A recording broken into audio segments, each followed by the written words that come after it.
Assalamualaikum warahmatullahi wabarakatuh. Welcome to my channel teman-teman. Baik, pada kesempatan kali ini saya Arvin Nalin, mahasiswa dari Universitas Islam Negeri Sultan Taseputin Jambi, Fakultas Tarbiyah dan Keguruan, Prodi Pendidikan Agama Islam, lokal PAI 4K.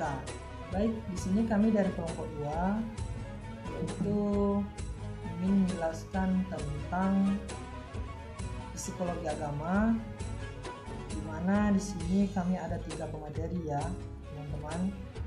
Untuk pemateri yang pertama yaitu saya sendiri, dan selanjutnya akan dilanjutkan oleh teman saya. Oke teman-teman, langsung saja. Di sini saya akan menjelaskan yaitu pengertian dari psikologi agama itu sendiri. Jadi teman-teman, di sini juga ada banyak pengertian psikologi menurut para ahli ya. Di antaranya menurut Sarwono, yaitu psikologi adalah ilmu yang mempelajari tingkah laku manusia dan hewan. Dan ada juga psikologi adalah studi yang mempelajari hakikat manusia. Selanjutnya psikologi adalah ilmu yang mempelajari respon yang diberikan oleh makhluk hidup terhadap lingkungannya. Nah, selanjutnya itu ada cabang psikologi. Untuk cabangnya sendiri itu ada psikologi umum dan psikologi sosial, perkembangan, klinis, dan pendidikan. Nah, satu lagi industri dan organisasi. Nah, tidak usah saya jelaskan lagi ya, teman-teman, cukup sharing aja di Google. Oke. Untuk psikologi umum itu sendiri adalah cabang ilmu psikologi yang berfokus pada pembahasan tentang penelitian atau eksperimen dalam bidang psikologi. Selanjutnya psikologi sosial, yaitu adalah cabang ilmu psikologi yang meneliti pengaruh sosial terhadap perilaku manusia. Selanjutnya ada psikologi perkembangan, adalah suatu cabang ilmu psikologi yang mempelajari proses pembangunan manusia dan juga faktor-faktor yang mempengaruhi perilaku seseorang sejak lahir hingga berusia lanjut. Dan ada juga psikologi klinis,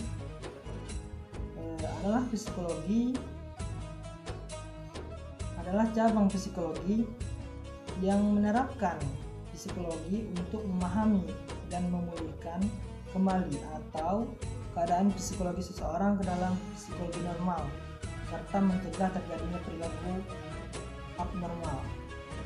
Kemudian ada psikologi pendidikan, yaitu merupakan suatu cabang psikologi yang mempelajari bagaimana suatu individu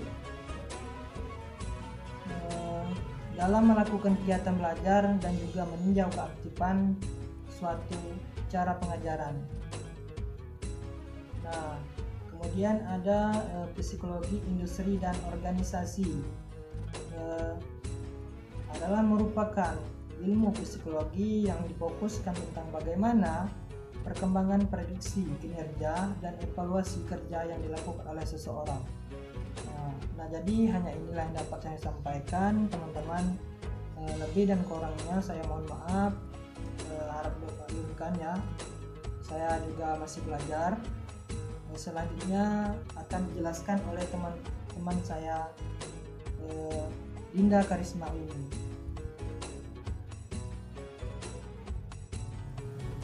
Assalamualaikum warahmatullahi wabarakatuh.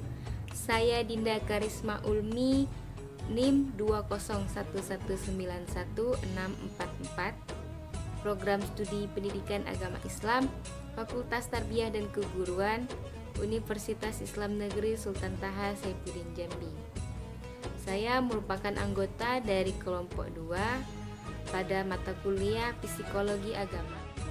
Saya akan menjelaskan ruang lingkup beserta kegunaan psikologi agama, lalu ada metode psikologi agama. Yang pertama ada ruang lingkup psikologi agama. Sebagai disiplin ilmu yang baik, psikologi agama terbagi menjadi pembahasannya tersendiri. Oleh karena itu, Zakiyah Darajat dalam bukunya mengatakan bahwa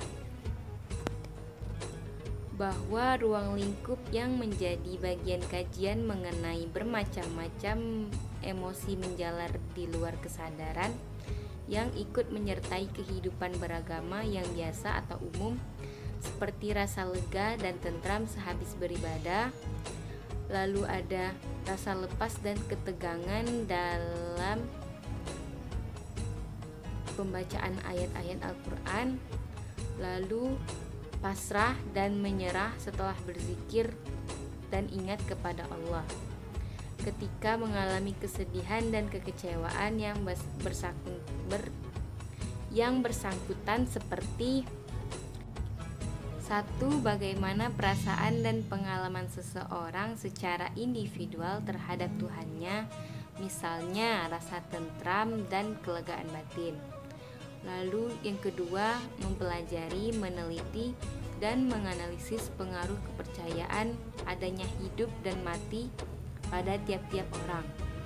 Yang ketiga, meneliti dan mempelajari kesadaran dan perasaan terhadap kepercayaan yang berhubungan dengan surga dan neraka.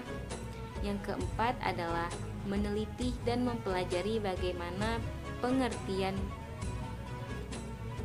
Yang keempat yaitu meneliti dan mempelajari bagaimana pengaruh penghayatan seseorang terhadap ayat-ayat suci dan kelegaan batinnya. Kedua, ada perubahan emosional. Pada umumnya, perubahan emosional terjadi pada setiap orang. Dengan adanya psikologi agama atau mempelajari psikologi agama, kita dapat mengubah emosi kita terhadap apa saja, karena kita tahu bahwa psikologi agama itu juga tergantung pada emosi kita. Lalu ada kegunaan psikologi agama, yaitu manfaat dalam belajar psikologi agama. Yang pertama ada keimanan.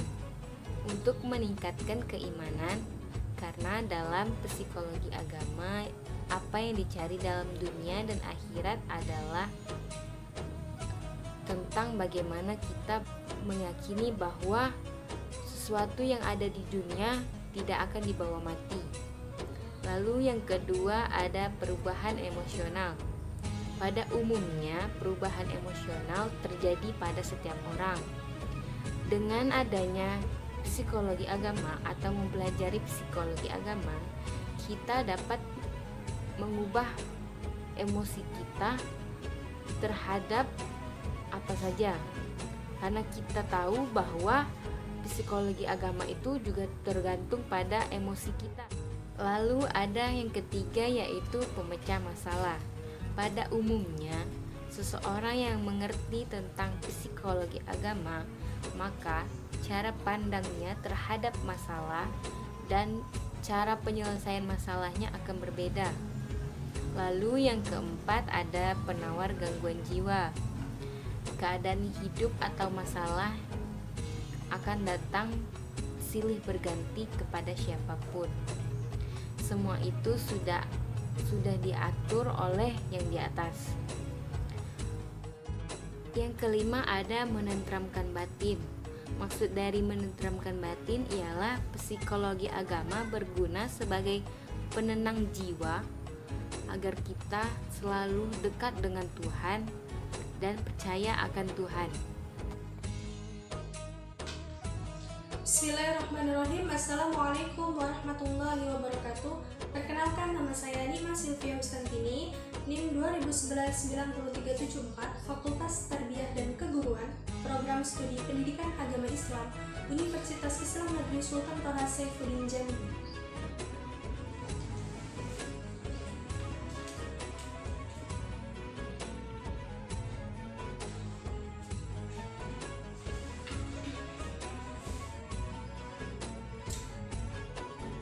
Di sini saya akan melanjutkan penjelasan dari teman-teman saya, yaitu dari kelompok 2. Saya menjelaskan sejarah psikologi agama. Nah, sejarah barat itu menunjukkan perkembangan psikologi agama. Psikologi agama ini telah muncul di barat sejak abad ke-19. Nah, psikologi ini digunakan sebagai metode dan memahami fenomena keagamaan berupa sikap, pola pemikiran, tradisi, dan lain-lain. Namun jauh sebelum itu, di dalam bidang agama Buddha itu telah muncul yang namanya Siddhartha Gautama yang bergelut di bidang kebatinan. Nah, sebelumnya ia merupakan seorang putra raja Kapilawastu. Nah, ia bersedia meninggalkan kemegahannya dan kenikmatannya dunia dan beralih kepada meditasi dan peningkatan batinnya.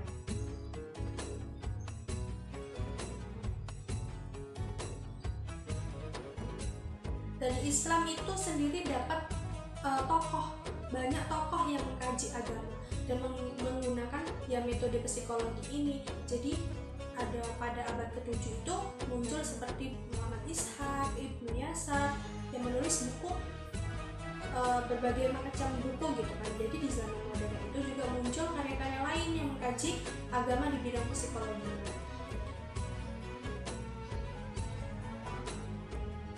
Di Indonesia pengkajian agama itu dengan metode psikologi dipelopori oleh tokoh-tokoh yang memiliki latar belakang profesi sebagai ilmuwan. Nah, sebagai ilmuwan, agamawan, dan dokter, di antara karya-karya awalnya itu ya seperti agama dan kesehatan badan atau jiwa karangan. Itu dikarang oleh Profesor Dr. Haji Aulia. Nah, lalu pada tahun 1975 atau 1975, Kiai Haji SS Jam'an itu menulis sebuah buku dengan judul Islam dan Psikomatik. Nah, adapun pengenalannya di kampus-kampus dilakukan oleh Profesor Dr. Haji Ahmad Mukti Ali dan Profesor Dr. Zakia Derajat. Namun buku khusus yang membahas agama dengan metode psikolog itu banyak ditulis oleh Profesor Dr. Zakia Derajat. Nah, jadi itulah tadi sejarah singkat tentang psikologi agama.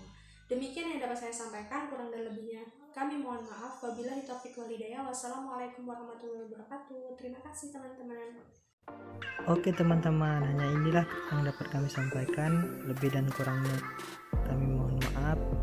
Akhirul kalam, wallahu muwaffiq ila aqwamit thoriq. Assalamualaikum warahmatullahi wabarakatuh.